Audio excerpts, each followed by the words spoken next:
just topped up on gas, and I'm pretty pissed. Gas is on the way back up right now.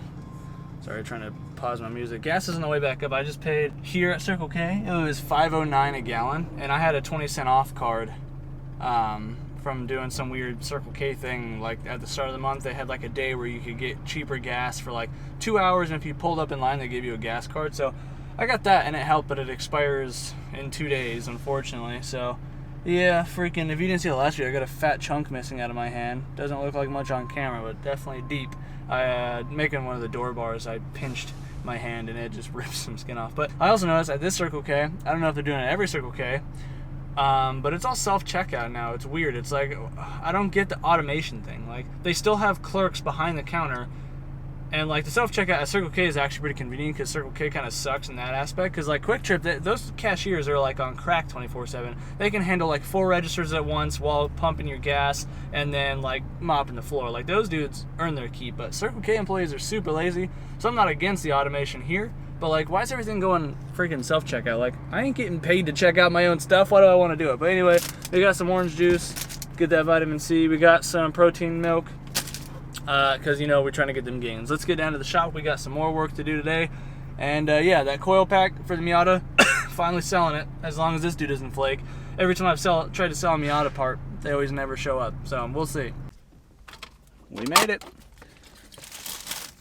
Alright, so we ended off last video with me finishing up the door bar and the intrusion bars on the CRX right here. So, today is going to be the final day of working on this thing. Well, I mean, technically I'll have to come back tomorrow to finish it, but what I'm doing today, I will just film basically the gist of it. So essentially what we're doing is just adding gussets. So the reason I have to wait till tomorrow to finish it is because I have to wait for my friend to get off later this evening so I can borrow his dimple die, because the B pillars, I only have a I have 2 dimple dies. I have a 2-inch and I have a 1-inch, so I don't have any of those in between sizes. And for the A pillar, I just felt the 1-inch was going to be a little bit on the small side in terms of like appearance. So he has 1.25 inches I'm going to borrow. So the B pillars, I can get the B pillars done today because that's just going to be the 1-inch. That'll be fine. But yeah, so we're going to do that, and then it'll be easy. Relatively. I mean, I say that now until I'm 6 hours into it. Freaking cuts all over me from the grinder bouncing around and hating my life. But that is just how it goes. So I'm just going to kind of hop right into it. There's not a whole lot to it. Basically, we'll just go over it. If you don't know what gussets are, basically whenever you look at a car that has a cage and you see pieces of sheet metal attaching the cage to the pillars and other parts of the car, usually just the pillars, and it's got like the dimple dies and stuff in it, that's a gusset. So in this case, this is not a gusset, but this is just something for example. This here was a CRX core support thing that I made, and I just didn't like how it was, so I made it a little bit bigger on the guy's car. So essentially these dimple dies here, what that does is that really strengthens up the metal, so it makes it much more harder to twist and turn and all that stuff. So basically, I guess it's easier to look at it. I guess I'm holding it left hand, so we gotta go this side. But basically, what you're doing, kick the lift out of the way, is holding it, doing something kind of like that. So ideally, you'd be welding it to, you know, the pillar and such, and that's pretty much it though. Like, you're just tying the cage into the chassis and then using the dimple dies to strengthen it. So you don't use very thick metal. You just use, like in this case, this is 16 gauge. That's more than plenty. Yeah, so that's basically all we're going to be doing. Because I don't have a big enough dimple die for this side, because these are 1-inch dimple dies here, and that just looks a tiny bit on the small side personally for the holes. So I'm going to go ahead and borrow my buddy's 1.25 inches, but he's not off till later this afternoon, so I can't do the A pillars today. And as for the B pillars here, I was just looking at it, and I don't know, because this 1-inch looks a little too big now over here. So I don't know. I might try and cut a small section, dimple it, and play with it, see if it looks okay, and if it does, we'll roll with the 1-inch. If not, I may have to get like a 3/4 inch one, which I don't have, so I'll have to order it, which sucks, but it is what it is, because we got to do that.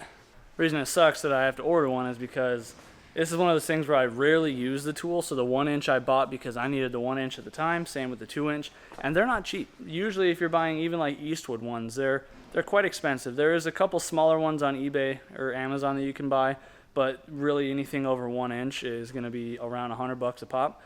depending on who you're buying from, but they get so stinking expensive. So yeah, I'm gonna try and draw up something or trace something out on some cardboard, try and get a general idea of the shape, and then if I feel like we can use the 1-inch, we'll go ahead and use the 1-inch.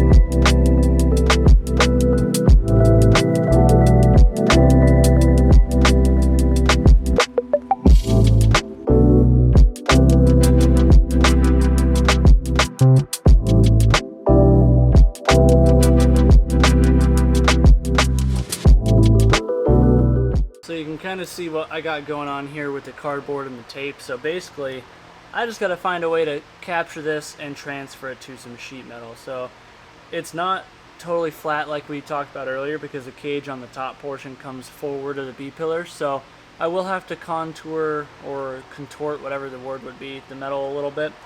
So I'm almost wondering if part of this I should do 1-inch and then other parts I would do like, say, a 1/2-inch dimple die. So I think I'm just gonna have to go ahead, order that dimple die set on Amazon and at least get the pieces cut, and then maybe the body and pipes prepped or tubes prepped, and then I can always dimple them and then install them. So I can at least get them cut and then get them ready and go from there. So I'm gonna try and do that, try and transfer it to some metal. So the idea is to cut on the outside of the lines here, so we oversize it a little bit and then we go and fine shape it with a flap disc once it's all done.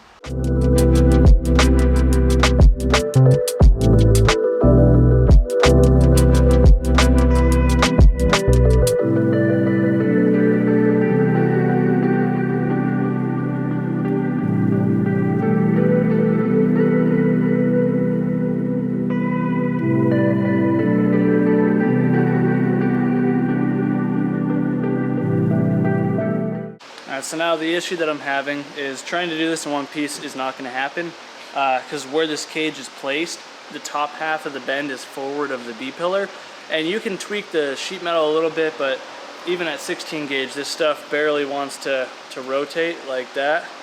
So I can't get it to rotate enough, but even once the dimple dies are dimpled, I'm not going to be able to rotate it almost hardly at all. So I texted the guy, he just said to do it in 2 pieces. So I'm going to do the straight portion down, and then middle of the bend is going to be open, and then just a smaller one straight down from there. So that works for me, makes my job easier, because I've been sitting here trying to get this piece all shaped up and cut out, and like it's close, but it's just not good enough type thing. So now I can probably just chop this in half and work with it from there.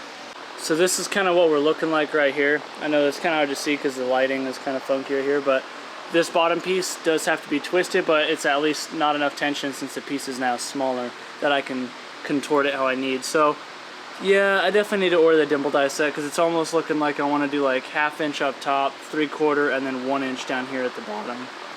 Voice crack. But yeah, that should work for me. So I'm gonna go ahead and leave that clamped in place, and then I'm gonna just try and make something for this bottom spot here. So in the meantime, since I can't really do any of the welding and stuff, aside from cutting out the rest of the templates, I'm just going ahead and prepping the chassis and the tubes now. I'm just using a wire wheel on my right angle die grinder, just cleaning the paint off, nothing fancy.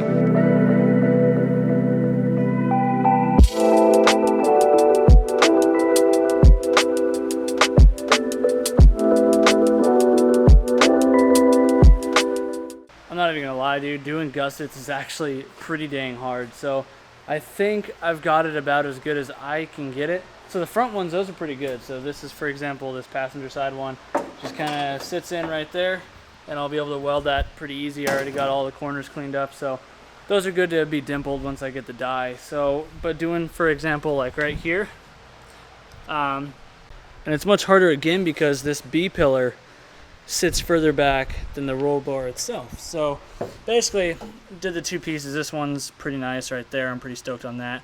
And then this top one, it's good up until about right there. And then you can see I got that gap right there, so I gotta twist that back. So this piece on this side and that side, that's only gonna have like 2 dimples. I'm gonna probably do like a 1/2 inch one right there, and then a 1 inch one down here or something, because it's just gonna be too much strength to do 3 dimples, because then this top piece up here is not gonna be able to bend, because I'm gonna really have to force this thing back, like tack it here, like a few spots down here, and then really pry it back up there. So we'll have to come back to that, but otherwise, as for the moment, all of the gussets are cut, all the weld area is prepped. Now it's just a waiting game, waiting for my dies to show up.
Alright, so now 2 days later from those last clips, so the car is, like I said, everything, we're at the point where we're ready to just dimple the, or drill the holes and then dimple the holes. So right here I have, this is a 1 1/4 inch dimple die, so this is one that I'm borrowing from my friend Corey, and then I just bought this little 3-pack, so this is an extra 1 inch. I don't need this, I already have a 1 inch, so I'm just going to give that to Corey as well, because he, lent me that.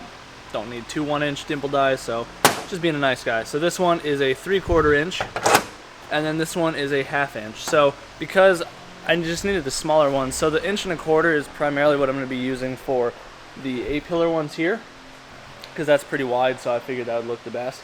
And then just because of how the shape is on those back ones, like I said before, I'm going to end up doing the smaller ones on there. So that'll work out pretty well. I just got to drill the holes and get them dimpled. And I even picked up a 1 1/4 inch hole saw bit. I already have a 3/4 inch one, and then just a 1/2 inch drill bit, so it'll be fine. So to make it easier on myself, we're just going to start with the front ones. So we'll do one at a time just to make it even easier, because these do have an orientation because of where some of the trimming is. So we will start with this guy first. Now this guy lays just as I had it set, which is just like that, because that kind of contours around that hump there. So that just means that we have to focus on where we're placing the dimples, because if you place them upside down, then you're kind of SOL. So in this case, it's really simple. I'm gonna measure the width of this, the general width, and just make as close to a normal center line as I can, and then I'm just gonna measure the length of it, and then just try and space them evenly. So with this, I'm looking at probably 1, 2, maybe 4, but probably 3 dimples on each one, but we'll try and fit 4. So these tall lines are the ones that I was going to do. I was measuring those ones at first, but then I just took this and I tried to eyeball the spacing on it, and it wasn't going to be very good. It was a little too close for my liking, so basically you can tell, because this is the 1 1/4, so you have to go basically by the taper on this lip here, because that's about how far it's going to dimple. It's going to fill that. So you got to look at it visually and be like, okay, so dimple is going to come out to roughly that line, so it's pretty evenly spaced. So in this case, it's every 3 inches. This is a 15-inch piece in length, so 3, 6, 9, and 12. The 4 will make this look good, plus still have room up top to contort slightly, and just so it's not like the dimples right in the very edge, because that would just look silly. And I just use the good old Harbor Freight drill press. Takes a little bit longer than some of the more powerful ones, but this is what I got to work with.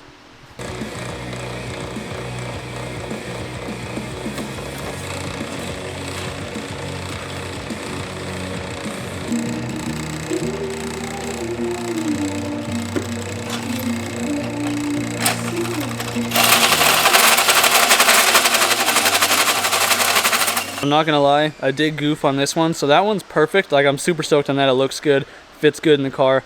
And this one, I goofed because I unpackaged my new hole saws, and I thought I grabbed the 1¼ one. Lo and behold, the ones that you saw me drill was the 1½. So yeah, that's too big. So now this whole piece is junk. So I'm gonna trace this out really quick and try and cut that, try and shape it a little bit. But this one's all done. It's ready to be welded in. So it's looking good though. But yeah, again, just like showing you guys my mistakes, so that way you guys know I'm no better than anybody.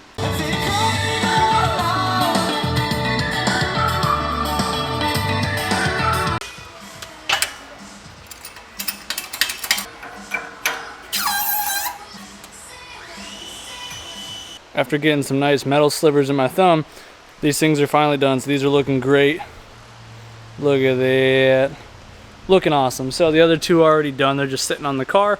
Now all that's left to do is just weld these puppies in. So literally all you do is just lay a couple stitches. You're not fully welding them. It doesn't have to be anything crazy. But the hardest part is going to be twisting these top ones to get into shape, and then this bottom one has to twist a little bit. I'm sorry, this bottom one has to twist a little bit. So again, the dimples make these things really strong, which is good, but when you're trying to fit them like this around an edge where it curves, that's where it becomes difficult. So let's get these things put in and we'll be done.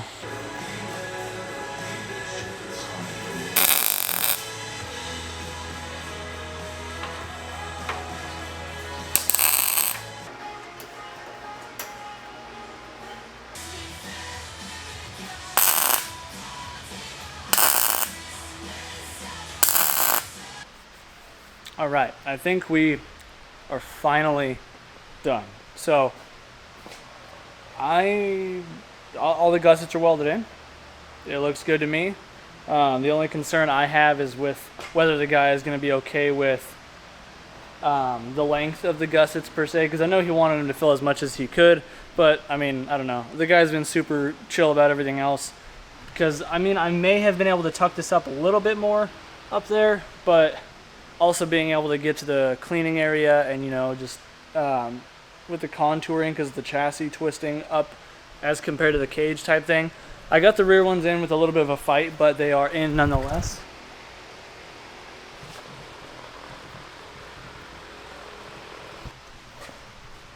So there we go.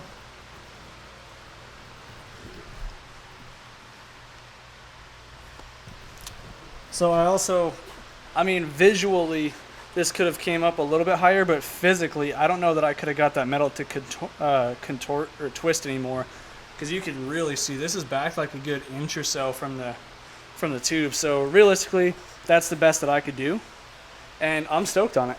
So I just sent Justin some pictures of it, just waiting on his response. But as far as I understand, this thing is finally done. A solid 2 weeks of work, almost on the dot.